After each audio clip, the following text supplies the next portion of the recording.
Bonjour, bonjour à tous, bonjour à vous qui nous écoutez et nous regardez. Aujourd'hui, nous allons nous retrouver à trois autour de ce plateau. Donc deux professeurs de l'ESCP, Christina Païkouti, professeur d'économie, moi-même, Jean-Marc Daniel, professeur d'économie à l'ESCP Business School, et puis Christian Gaulier. Alors Christian Gaulier, je lui demanderai de se présenter un peu plus intimement, un peu plus personnellement, ce qu'il a envie de dire sur lui.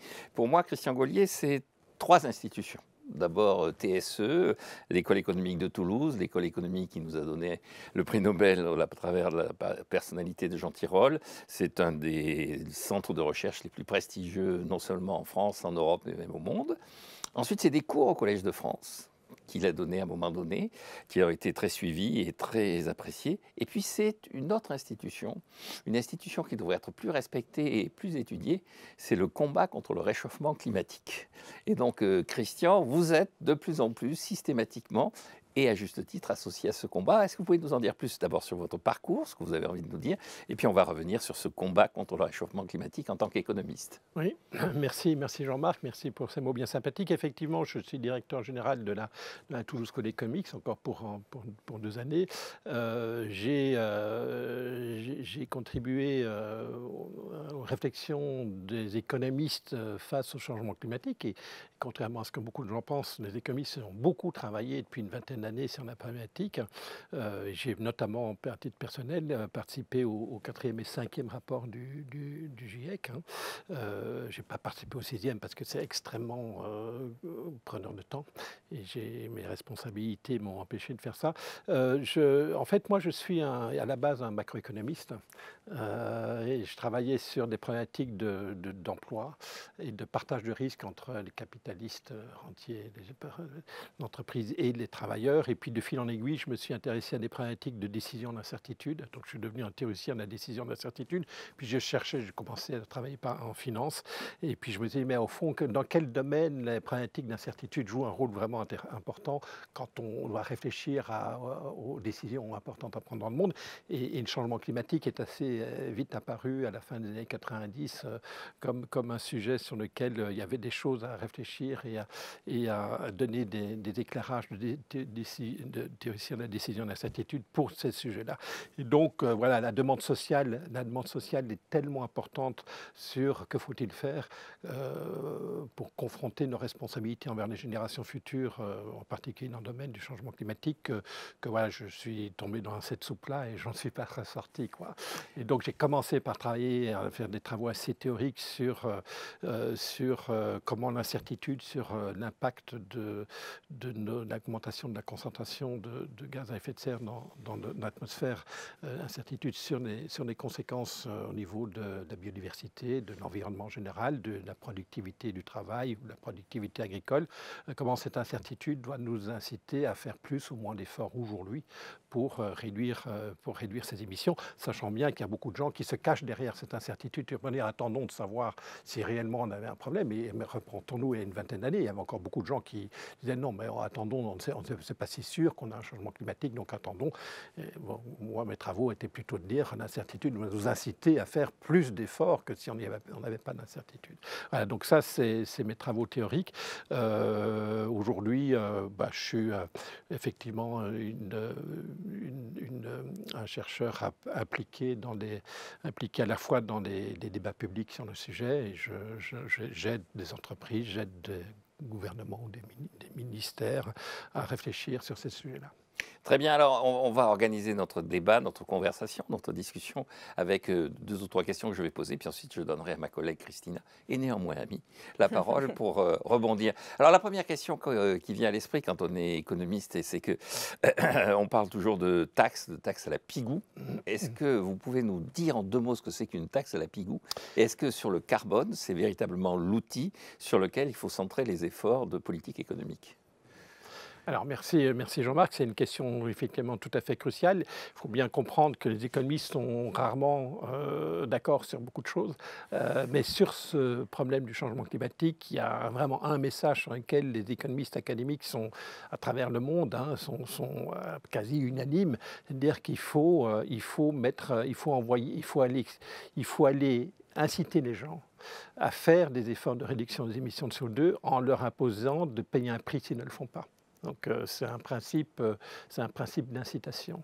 Donc cette taxe pigouvienne, qui vient du nom de Arthur Pigou, qui en 1920 écrit pour la première fois un livre d'un économiste donc, sur les problématiques de pollution. Alors évidemment, à l'époque, il n'y avait pas de problématique de changement climatique, mais des problématiques majeures de pollution à Londres, par exemple, puisqu'il était professeur à Cambridge.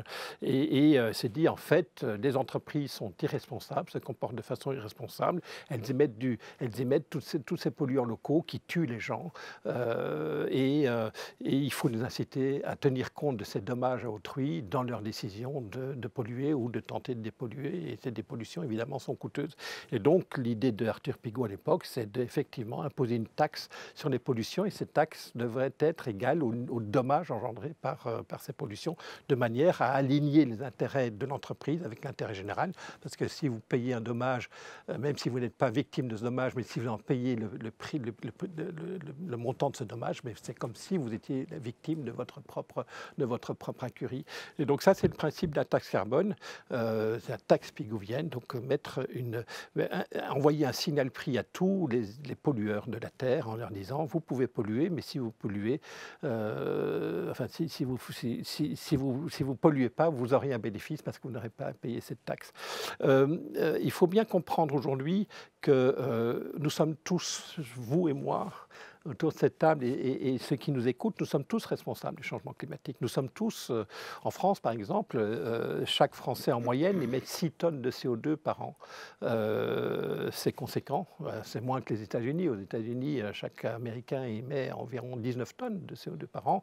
C'est plus que le Congolais qui en émet 100 kilos par an. Mais donc voilà, chaque molécule de CO2 émise dans l'atmosphère engendre une augmentation de la concentration de CO2 dans l'atmosphère et cette concentration, cette molécule va rester très longtemps dans l'atmosphère et c'est des dizaines, des centaines d'années durant lesquelles ce CO2 va rester et donc va engendrer des dommages d'augmentation de température moyenne de la Terre, augmentation de la fréquence d'événements météorologiques et qui engendrent des dommages, des ouragans, des sécheresses, des événements qui sont négatifs pour notamment la productivité agricole, mais aussi qui engendrent des dommages aux biens et avec des impacts négatifs sur la santé. Voilà, donc tout ça, cette taxe carbone, l'idée, c'est simplement de réaligner la myriade d'intérêts individuels avec l'intérêt général, en faisant en sorte que, effectivement, on maintient la liberté individuelle. Vous pouvez polluer, mais si vous polluez, vous allez payer pour les dommages que vous engendrez. Et ça, ce n'est pas un principe, c'est pas une fiscalité punitive, il ne s'agit pas de punir les gens, il s'agit d'inciter les gens à intégrer les externalités, comme disent les économistes, les dommages que votre action engendre pour autrui. Et alors, une des questions que se pose le grand public, que se pose d'ailleurs un certain nombre de commentateurs et d'observateurs, c'est quel est le montant de cette taxe? Vous dites que la taxe doit représenter l'équivalent des dégâts provoqués par l'émission de gaz à effet de serre dans l'atmosphère. Mais on le voit bien, un certain nombre de pays en voie de développement disent en réalité, vous utilisez la taxe pour faire du protectionnisme. Vous dites, c'est ce que dit le gouvernement indien, vous dites qu'il va falloir mettre une taxe sur les produits qui arrivent des pays émergents et singulièrement de l'Inde, en disant que derrière, il y a énormément d'émissions de gaz carbonique. Or, en réalité, vous ne savez pas quelle est la réalité, vous ne savez pas effectivement combien il y a de gaz carbonique derrière tout ça, vous faites ça par pur protectionnisme. Donc, est-ce qu'il n'y a pas un danger que l'outil soit détourné, soit utilisé à des fins autres que, effectivement, le vrai prix de la destruction de l'atmosphère par le carbone ? Alors ça, c'est une question difficile et elle a deux dimensions. Je dirais, la première dimension, c'est effectivement pourquoi les Indiens ne sont pas contents. Les Indiens ne sont pas contents parce qu'on va mettre une taxe sur les produits fabriqués en Chine, en Inde, et qui sont importés en Europe et consommés par des consommateurs européens. On va imposer à l'entrée de ces produits sur le continent européen le même niveau de taxe carbone, en fait c'est un marché de permis d'émission, peu importe, que ce que les producteurs européens payent quand eux-mêmes émettent ce CO2 pour produire des biens concurrents aux biens indiens. Et donc voilà, les Indiens ne sont pas contents parce qu'on va taxer leurs produits à l'entrée. Donc effectivement, ça peut paraître comme protectionniste, mais la solution n'est pas d'abandonner la taxe carbone en Europe. La solution, c'est que les Indiens imposent aussi à leurs producteurs le même principe pollueur-payeur que celui qu'on a mis en place en Europe. Donc ça, c'est le premier point. Le deuxième point, c'est le montant de, le montant, le montant parce qu'il y a de cette beaucoup taxe. de débats. Depuis Nicolas Stern, qui était le chief économiste de la Banque mondiale, qui avait fait son premier rapport, le nombre d'évaluations du coût du carbone a évolué dans des proportions absolument fantastiques. Oui, juste, alors pour mettre les choses au point, en France, il existe 2 systèmes de tarification carbone. Il y a une taxe carbone qui n'a pas été, comme beaucoup de gens le pensent, supprimée au moment des Gilets jaunes. En 2018-2019, il a été gelé. Il a été gelé à un niveau de 44,6 € par tonne de CO2 émis, ce qui correspond pour un litre d'essence en France à environ 10 centimes. Donc quand vous allez acheter votre essence à la pompe essence dans ce pays, eh bien vous avez un supplément de 10 centimes par litre qui correspond à cette taxe carbone qui prévaut en France. Vous avez un deuxième mécanisme de tarification carbone en France qui est en fait imposé par l'Europe. C'est l'ensemble des industriels et des producteurs d'électricité qui doivent acheter des permis d'émission sur un marché européen qui s'appelle l'ETS. Et aujourd'hui, sur ce marché, pour obtenir un permis qui vous donne le droit d'émettre une tonne de CO2, on est autour de 80 €. 80 € la tonne de CO2, à peu près donc le double de la taxe carbone qui prévoit en France. Donc on a ces deux mécanismes. Est-ce que 44,6, est-ce que 80 € la tonne de CO2, c'est bien ou c'est pas bien? Bien, les économistes ont beaucoup tergiversé là-dessus. Pourquoi? Parce que je vous rappelle l'idée pigovienne que vous avez rappelée tout à l'heure, Jean-Marc, c'est il faut mettre une taxe qui est au niveau du dommage, de manière à aligner les intérêts individuels avec l'intérêt général. Effectivement, aujourd'hui, émettre une tonne de CO2 en plus dans l'atmosphère, ça engendre quel dommage? Le problème, c'est que ce dommage, il n'est pas pour aujourd'hui, il est un tout petit peu pour aujourd'hui, mais il est surtout pour demain après-demain. Je vous ai dit, une molécule de CO2 dans l'atmosphère, quand vous l'émettez aujourd'hui, elle sera là pendant des siècles. La demi-vie d'une molécule de carbone dans l'atmosphère, c'est au plus d'un siècle en tout cas. Donc ces dommages sont étalés dans le temps et donc c'est difficile de dire au fond quelle sera la réalité du dommage dans un siècle par rapport à aujourd'hui. Il y a beaucoup d'incertitudes et puis à quel taux on va actualiser. Pour les étudiants de SCP, c'est un beau sujet d'évaluation d'un actif, un actif qui est un flux, ici pas de dividendes mais un flux de dommages. C'est le même sujet. Donc il y a tout un sujet sur quel taux d'actualisation utiliser pour les horizons un siècle ou deux. Les marchés financiers ne sont pas très clairs là-dessus. Mais aujourd'hui, effectivement, reconnaissons que ces efforts très importants que les économistes ont dépensés depuis 20 ou 30 ans, et le nom qui vient naturellement en tête quand on pense à ça, c'est William Nordhaus, qui a obtenu le prix Nobel en 2018 pour ses travaux depuis la fin des années 70 sur ce sujet de quelle valeur mettre sur le carbone.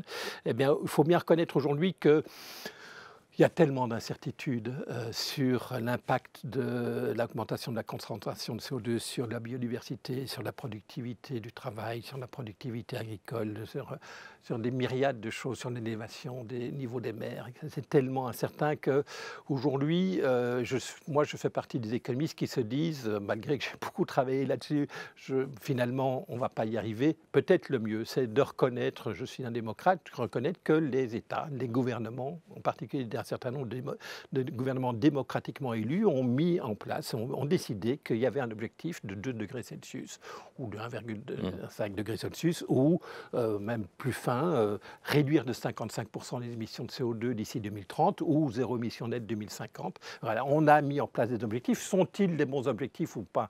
Ça, c'est difficile à dire, mais en tout cas, on a ces objectifs. Et dès lors que vous avez un objectif de réduction des émissions de CO2 en quantité, eh bien, vous pouvez en déduire quel prix vous devez mettre sur le carbone pour qu'effectivement, à ce prix-là, les incitations à faire des efforts de réduction de CO2 soient suffisants pour atteindre des objectifs qui ont été démocratiquement décidés. Et donc, on pense par exemple en France, depuis un rapport Kiné 2 2019, on pense en France que pour atteindre 50, alors c'était les objectifs étaient moins élevés à l'époque, mais on pensait à l'époque que pour atteindre ces objectifs de, je ne sais plus, 45% de réduction d'émissions d'ici 2030, il fallait faire monter la valeur de la taxe carbone à autour de 250 € et qu'il fallait peut-être les faire monter à 750 € pour atteindre zéro émission nette d'ici 2050. Donc vous voyez que la taxe carbone à 44,6 aujourd'hui ou le permis d'émission à 80 € la tonne de CO2, on est aujourd'hui assez loin du compte. Et on vous sait bien, hein, les chercheurs du GIEC nous le montrent bien, que malgré que l'Europe soit sans doute la région du monde la plus ambitieuse et la plus allante dans la réduction d'émissions de CO2, on a quand même réduit en France et en Europe d'environ 25% de nos émissions de CO2 par rapport à 90. On est quand même malgré tout assez loin du compte pour atteindre 55% en 2030. Ayez bien en tête qu'il nous reste, on est en 2024, il nous reste 6 ans d'ici 2030. Nous devons réduire pour atteindre 55%, alors qu'on n'a fait que 25% en 34 ans. On va devoir faire plus de la même chose que le chemin qu'on a fait donc en 6 ans. Mais on va devoir faire plus de chemin que ce qu'on a fait en 34 ans.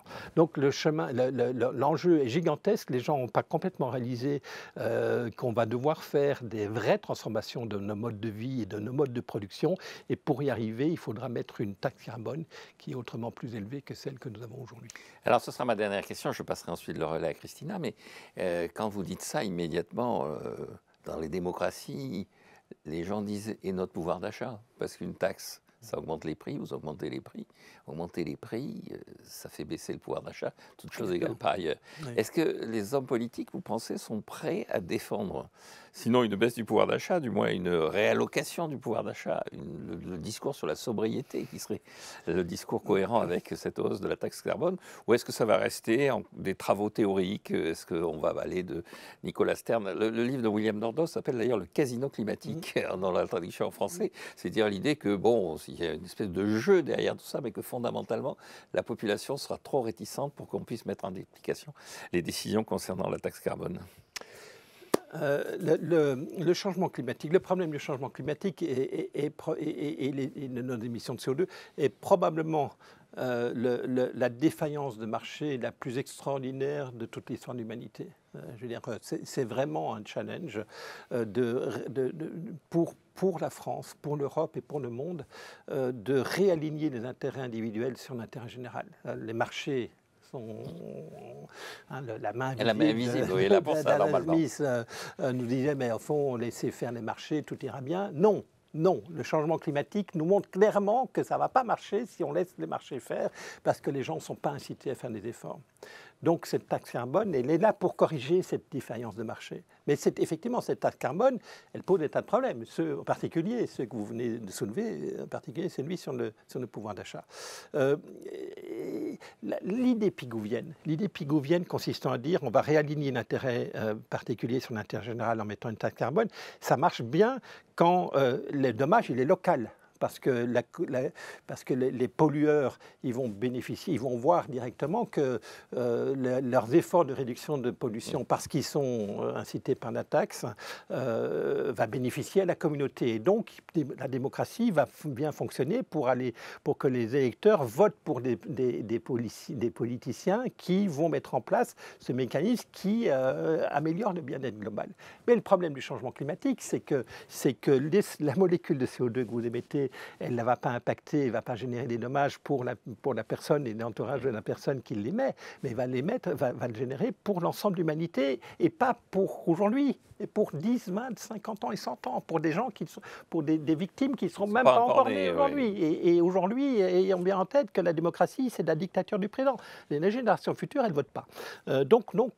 Donc effectivement, c'est très compliqué pour un gouvernement, et c'est moi que chaque fois que je rencontre un politicien ou comment demandent, je leur dis, mais, alors les économistes ne sont pas très appréciés, mais vous, je vous plains de tout mon cœur parce que c'est super compliqué, vous, politiciens, de vous faire réélire sur une plateforme du sang, des larmes et des sueurs. Or, la réalité, et il aurait fallu commencer par ça, la réalité, c'est que la transition énergétique va coûter cher, va coûter très cher. Hein. Je prends un exemple, j'aime beaucoup l'exemple de l'acier. Aujourd'hui, l'acier représente 8% des émissions mondiales. Il existe effectivement parce que pourquoi on utilise des hauts fourneaux, on met du charbon, on mélange avec les minerais de fer, et ça crée de la fonte et puis de l'acier, mais ça émet aussi du CO2. Une tonne d'acier engendre 2 tonnes de CO2. D'accord. Et aujourd'hui, on peut effectivement trouver, on a des alternatives technologiques qui n'existent pas encore en réel, mais sur papier ça existe. On va produire de l'acier avec de l'hydrogène. Et de l'hydrogène qui est fabriqué avec de l'électrolyse, avec de l'électricité qui vient de panneaux photovoltaïques ou d'éoliennes. Donc tout ça est vert, tout ça est sans CO2, mais le coût aujourd'hui pour produire cet acier alternatif vert, eh bien, il est 2 fois plus important que le coût de l'acier avec les hauts fourneaux. Donc, est-ce qui est prêt à acheter sa voiture 2 fois plus cher ou qui est prêt à acheter de l'acier 2 fois plus cher? C'est très compliqué. Donc, il faut bien avoir en tête que la transition énergétique va coûter cher, que les gens qui vont accepter de faire des efforts, que les pays qui vont accepter de faire des efforts alors que les autres n'ont pas accepté de le faire, eh bien, ils vont faire le bien de l'humanité, mais les bénéfices ne vont pas aller pour eux, vont aller à l'humanité. Or, les coûts vont rester au niveau local. Et donc, voilà, tout le monde est dans l'expectative et en fait, on est dans un espèce de waiting game, chacun attendant que l'autre fasse l'effort.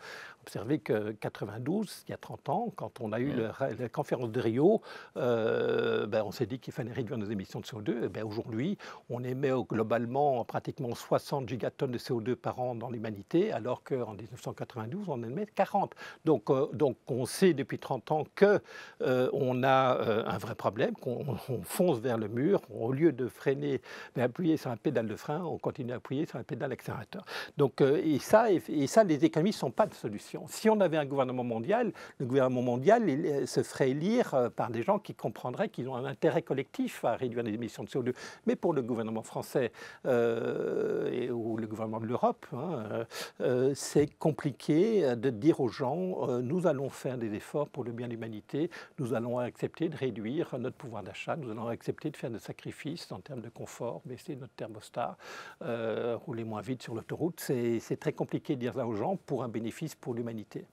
Oui, ce qui est intéressant, c'est effectivement, c'est que sur le plan théorique, on a une taxe Pigou avec des effets retard. C'est-à-dire, on paie la taxe tout de suite et on a les effets. Alors que Pigou, effectivement, imaginez que c'était quasiment immédiat. Je vais céder la place à Christina qui va vous poser une autre gamme de questions. Christina, à vous la main.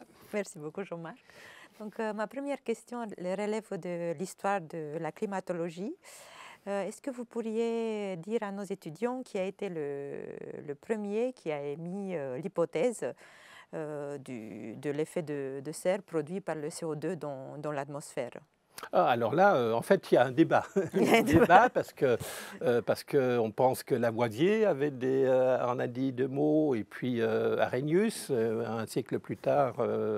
Voilà, ça date. L'idée qu'il existe des gaz à effet de serre et qu'augmenter la concentration de ces gaz dans l'atmosphère va conduire à un désastre écologique, c'est une chose qui a germé dans la tête de scientifiques depuis 2 siècles.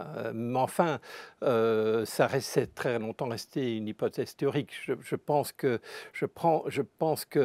la transmission de cette idée théorique en une réalité à prendre en compte dans des politiques économiques, ça date plutôt des années 70, 80, 90, 70, 80. D'accord. Et justement, je regardais, en Europe quand même, ça progresse. Vous avez la part des énergies renouvelables dans le mix énergétique qui a progressé de 10% en 1990 à 29% en 2015. Oui. Néanmoins, dans votre best-seller Le climat après la fin du mois, vous expliquez que même si les dispositifs incitatifs, par exemple pour les panneaux photovoltaïques, pour la voiture électrique, même si ces dispositifs marchent, au final, ils coûtent beaucoup plus cher aux contribuables que la taxe carbone. Pourquoi ? Ben oui, en fait, et on peut prendre des tas d'exemples, même au-delà de la production d'électricité, même si effectivement, vous avez raison, hein, le domaine de l'électricité est un domaine majeur parce qu'on pense que la seule façon de décarboner les secteurs qui aujourd'hui sont des mauvais élèves, les secteurs de la mobilité, les secteurs du résidentiel et plus globalement du chauffage, ces secteurs-là, pour les décarboner, il faudra électrifier. Donc effectivement, évidemment, cette électrification conduit à la décarbonation que si l'électricité est produite de façon décarbonée. Alors, on a une bonne nouvelle depuis 10-15 ans, c'est qu'effectivement, le coût de production de l'électricité avec du photovoltaïque, avec de l'éolien, sont massivement réduites. Aujourd'hui, ce n'est pas impossible que l'électricité éolienne soit moins chère à produire que de l'électricité nucléaire ou de l'électricité utilisant du gaz naturel ou du charbon. La réalité n'est pas complètement celle-là, parce qu'effectivement, regardez par exemple en Chine, les Chinois continuent à construire massivement des centrales au charbon. Ça veut bien dire que, on va chercher l'argent, c'est moins cher, quoi, hein. Donc aujourd'hui encore, semble-t-il, la production d'électricité c'est une saloperie, hein. Le charbon est une catastrophe. S'il y a une chose à faire tout de suite dans le monde, c'est de supprimer le charbon, le remplacer par du gaz naturel. Donc aujourd'hui, c'est cher. C'est moins cher qu'avant, mais ça reste probablement trop cher.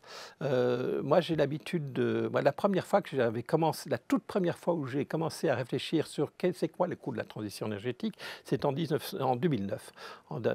Parce qu'avant ça, je m'intéressais essentiellement à la valorisation du carbone. Donc, comment valoriser le bénéfice de réduire les émissions de CO2. Puis, à partir de 2008-2009, j'ai commencé à regarder, mais au fond, ça coûte combien de réduire les émissions de CO2. Et j'avais commencé par un petit calcul de coin de table que j'avais publié dans Le Monde en 2010, qui était sur... vous savez qu'en France, et comme dans beaucoup d'autres pays en Europe et aux États-Unis, on incite les ménages à installer des panneaux photovoltaïques sur leur toit en leur garantissant un prix de rachat de cette électricité produite par ces panneaux pendant 20 ans. Et en 2009, le prix de rachat garanti était de 60 centimes le kilowattheure. Alors ça dit sans doute pas grand-chose à la plupart des personnes qui m'écoutent, mais 60 centimes le kilowattheure, c'est à comparer au coût de production du kilowattheure nucléaire. En France, plein d'études montrent que le coût du kilowattheure nucléaire de la deuxième génération, celui qui est des centrales, pas de l'EPR, mais des 40 centrales qu'on a en France, c'est autour de 6 centimes le kilowattheure. Donc à cette époque-là, on proposait de remplacer du kilowattheure nucléaire qui coûtait 6 centimes par du kilowattheure solaire à 60 centimes. Bon, ça a été super incitatif. D'ailleurs, le gouvernement s'est fait déborder par le succès de l'opération, puisqu'on a dû aller importer massivement des panneaux photovoltaïques chinois pour satisfaire la demande. Qui paye ces surcoûts ? Qui paye ces surcoûts, et ce sont les consommateurs. Ça se retrouve dans la facture d'électricité des ménages, ce surcoût de production. Il n'y a pas de EDF ou Engie, il n'y a pas un coffre-fort secret où ils peuvent aller prendre des lingots d'or pour aller payer les 60 centimes.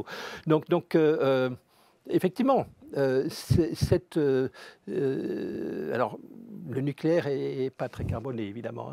L'électricité nucléaire n'est pas très carbonée, mais si dans un effort pour rendre cette politique climatique française en 2009 plus favorable, supposer que ce kilowattheure solaire ne vienne pas remplacer du kilowattheure nucléaire, mais remplacer du kilowattheure mix énergétique européen.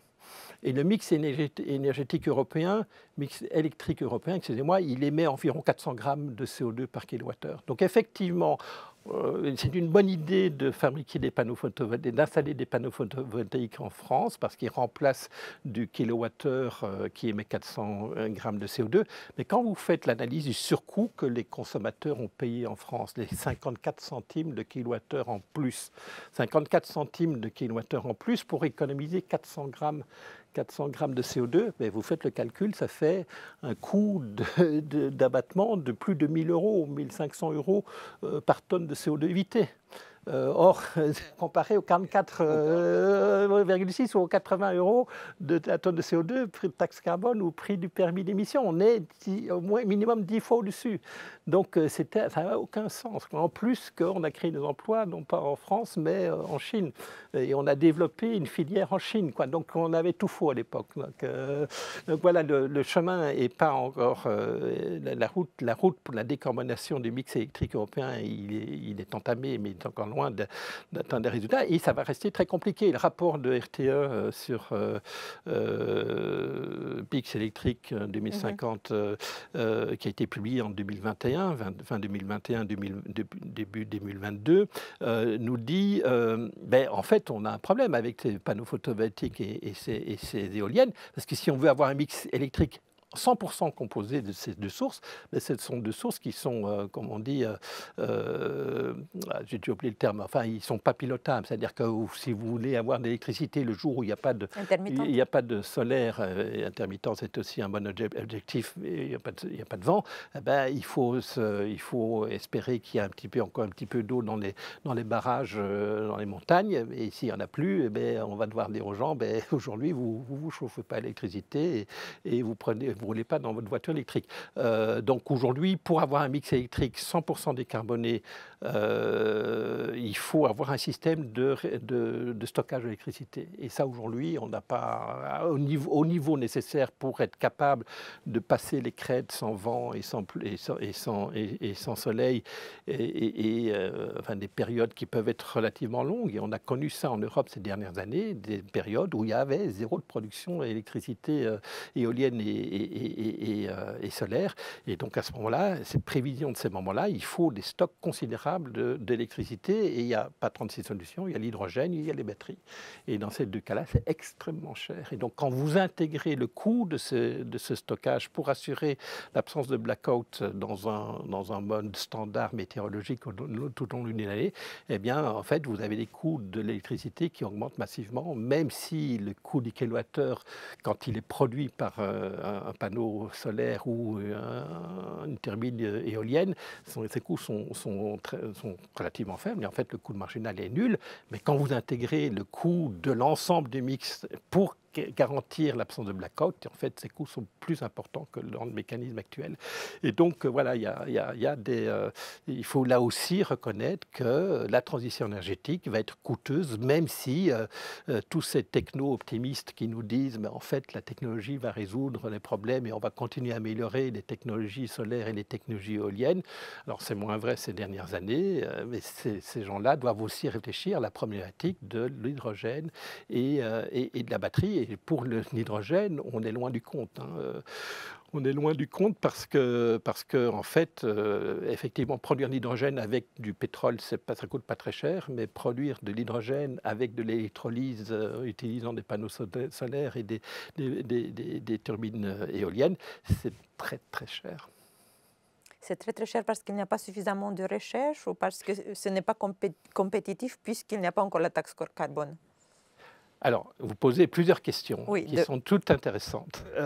Le premier point, c'est effectivement, il faut pour rendre la transition énergétique socialement acceptable, il faut absolument baisser le coût de cette transition.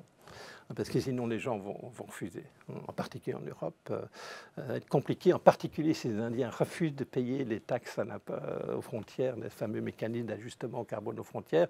On ne va pas pouvoir on va avoir une catastrophe en termes de désindustrialisation de l'Europe, et donc il faudra, enfin, l'opposition sociale va être terrible. Donc il faut absolument baisser ces coûts de transition.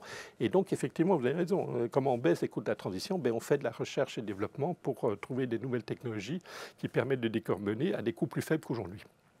Et ça, c'est la solution des techno-optimistes, disant ne faites rien pour l'instant, attendons. Et c'est la solution des États-Unis. Les États-Unis, il n'y a pas de taxe carbone, ou pratiquement pas de taxe carbone. Il n'y a que 2-3 États, Californie et Massachusetts, qui ont installé un petit mécanisme de tarification du carbone, mais ça reste complètement marginal.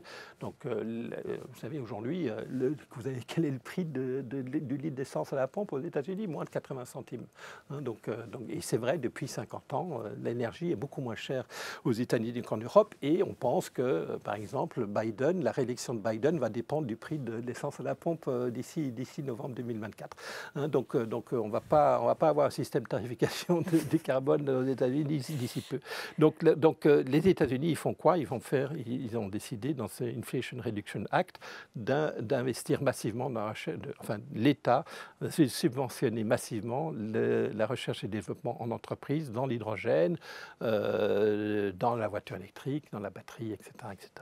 Donc ça, c'est un espoir, mais qui sait si on va arriver. Alors, les techno-optimistes constatent que depuis 2 siècles, effectivement, tous les challenges majeurs de fonctionnement de nos économies ont finalement été résolus par des découvertes scientifiques et technologiques qui nous ont sauvés. Est-ce que ça sera encore le cas cette fois-ci? J'en sais rien. Je n'ai pas la boule de cristal.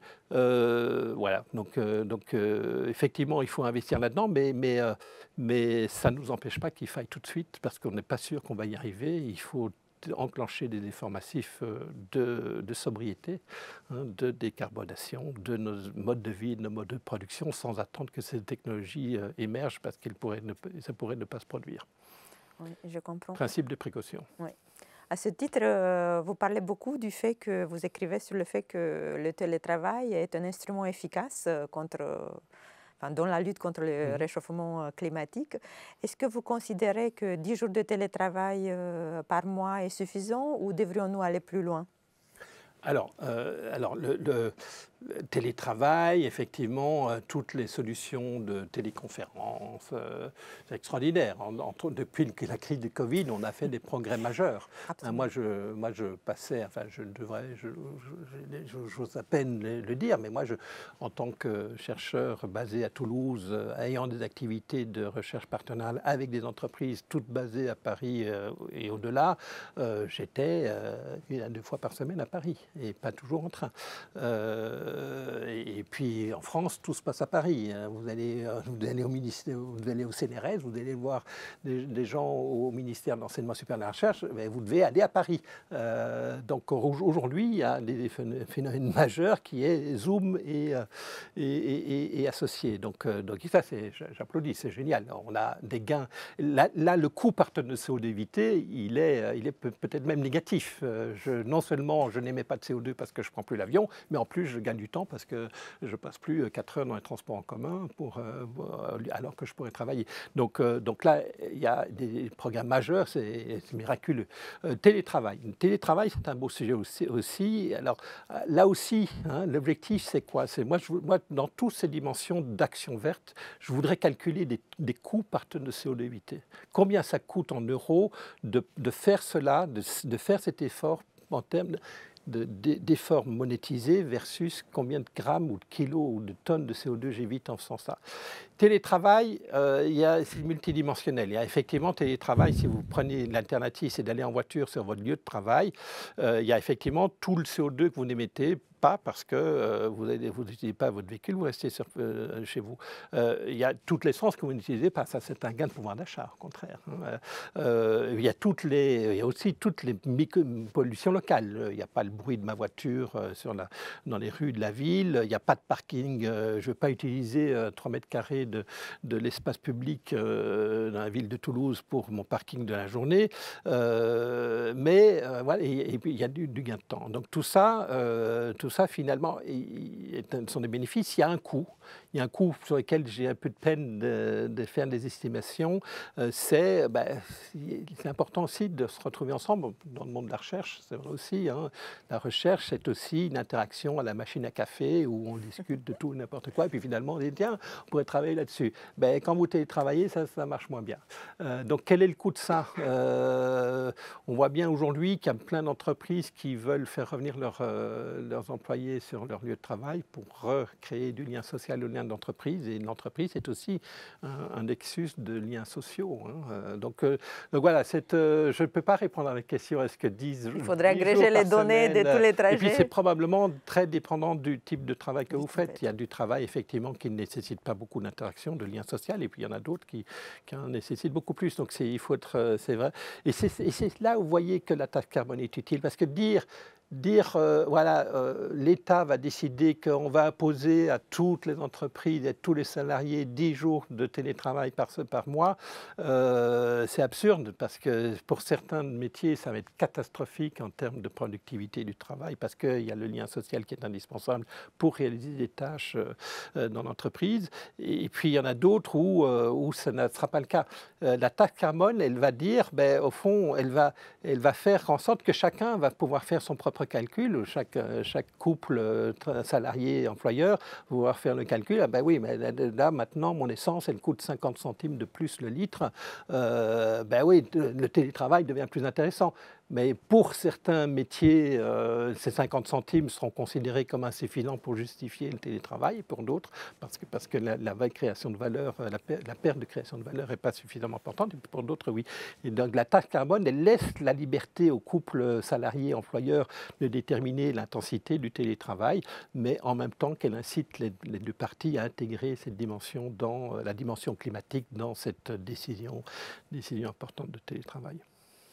Et j'ai beaucoup réfléchi au fait, est-ce qu'il y a des acteurs privilégiés dans cette lutte contre le réchauffement climatique? Par exemple, est-ce que les banques coopératives, du fait de leur histoire, peuvent être des acteurs privilégiés pour la transition énergétique? Est-ce que vous pensez qu'elles devraient faire des prêts bonifiés, ou comment devraient-elles agir parce qu'elles sont présentes dans tous les territoires, et elles sont très proches des clients? Alors, si vous voulez, si on avait une taxe carbone au niveau que j'ai indiqué tout à l'heure, 250 € en 2030, on n'aurait pas besoin de faire appel à des réflexions altruistes des entreprises, que ce soit les banques, que ce soit les sidérurgistes, que ce soit n'importe qui. On aurait un système qui naturellement organiserait la société pour que tous les gens prennent des décisions compatibles avec l'intérêt général.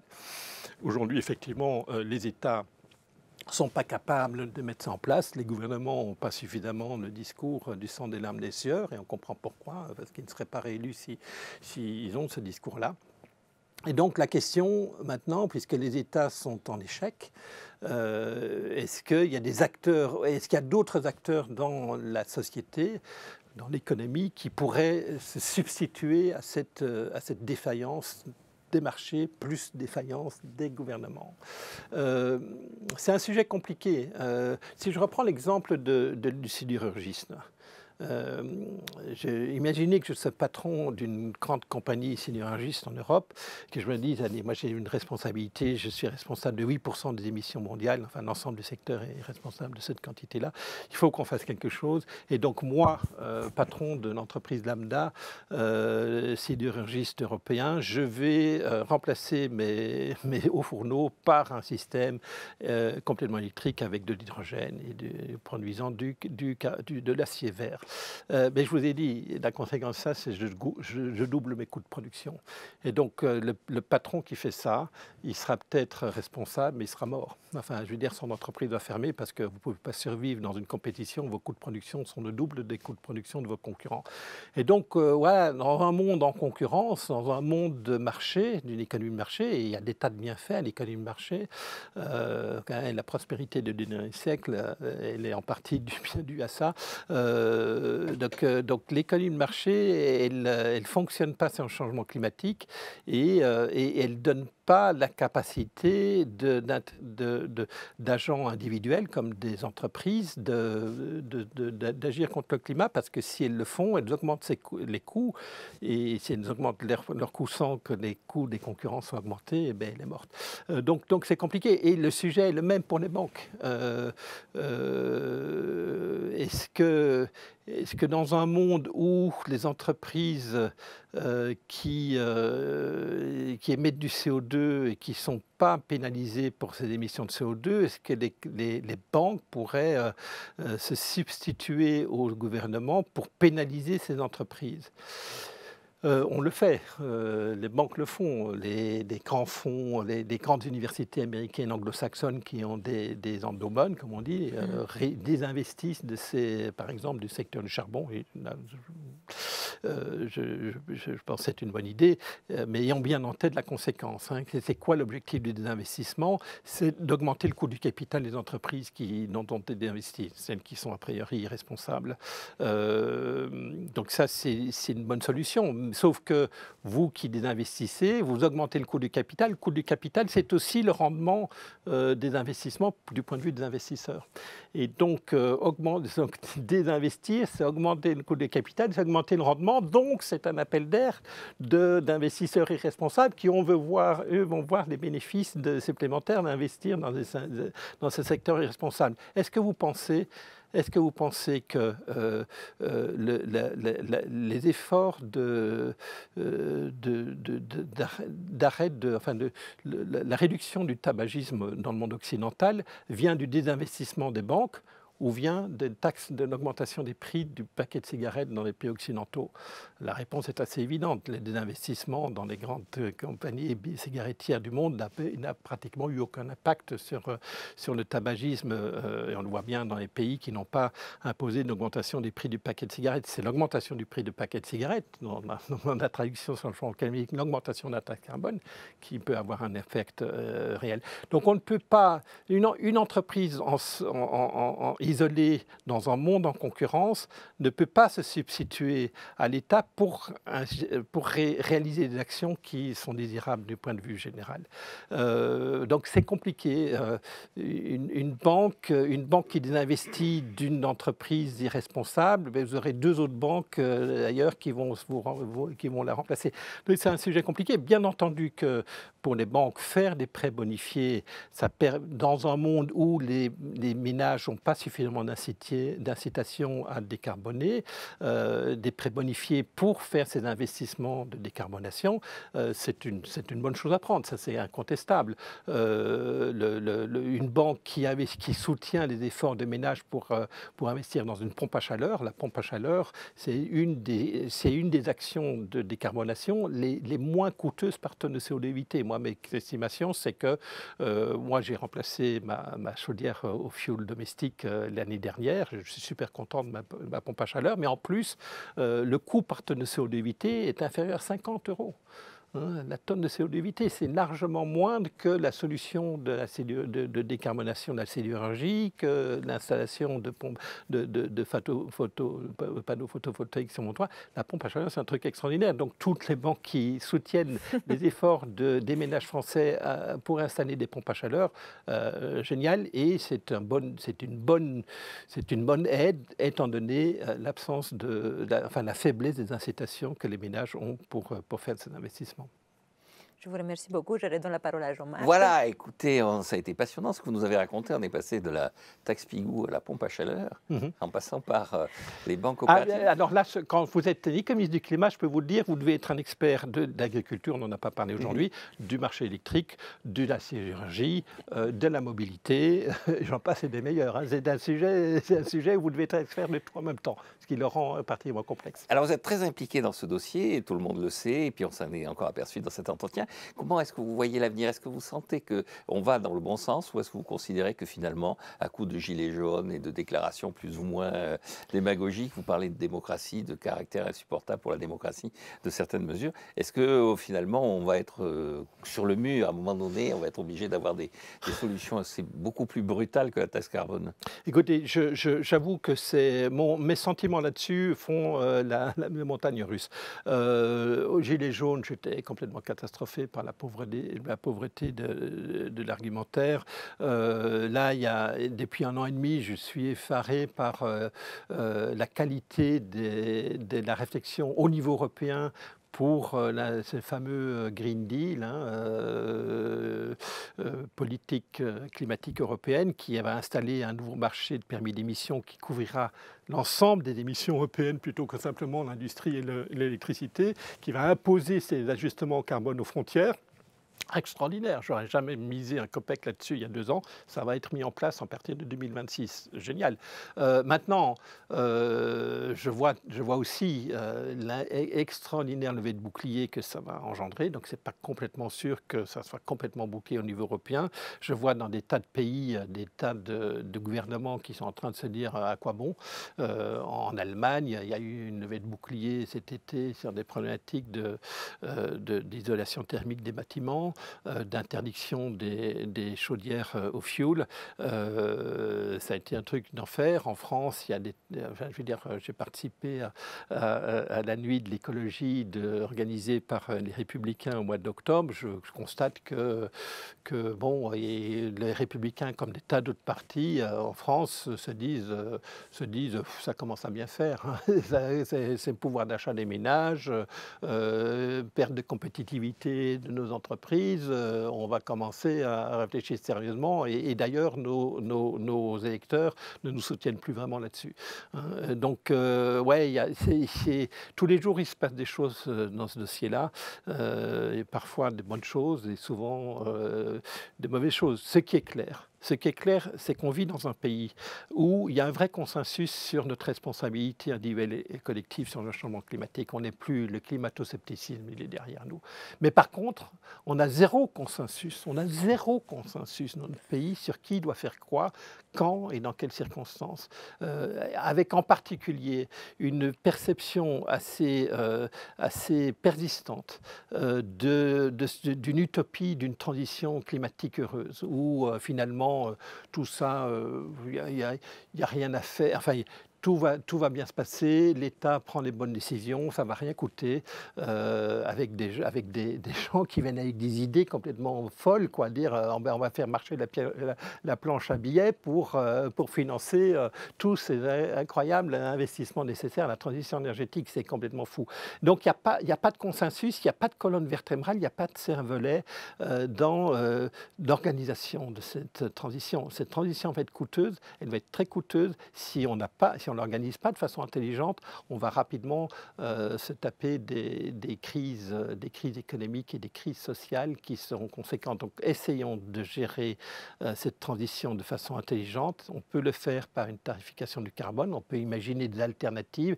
Toutes les alternatives sont beaucoup plus compliquées que celles basées sur la taxe carbone. On n'a pas parlé ensemble des problématiques de justice de l'allocation des efforts, et en France, on a beaucoup parlé ces dernières années des jets privés, des SUV. C'est les riches qui sont le changement climatique. Et Jean Pisani-Ferry nous dit il suffit de taxer les riches pour financer le truc. Même Jean Pisani-Ferry, quand même un peu surprenant. Mais oui, en fait, ayons bien en tête que l'énergie est un sujet délicat sur la transition énergétique, et c'est un sujet délicat sur les inégalités. Pourquoi ? Parce que les ménages les plus modestes consacrent une part plus importante de leurs revenus pour leurs dépenses d'énergie.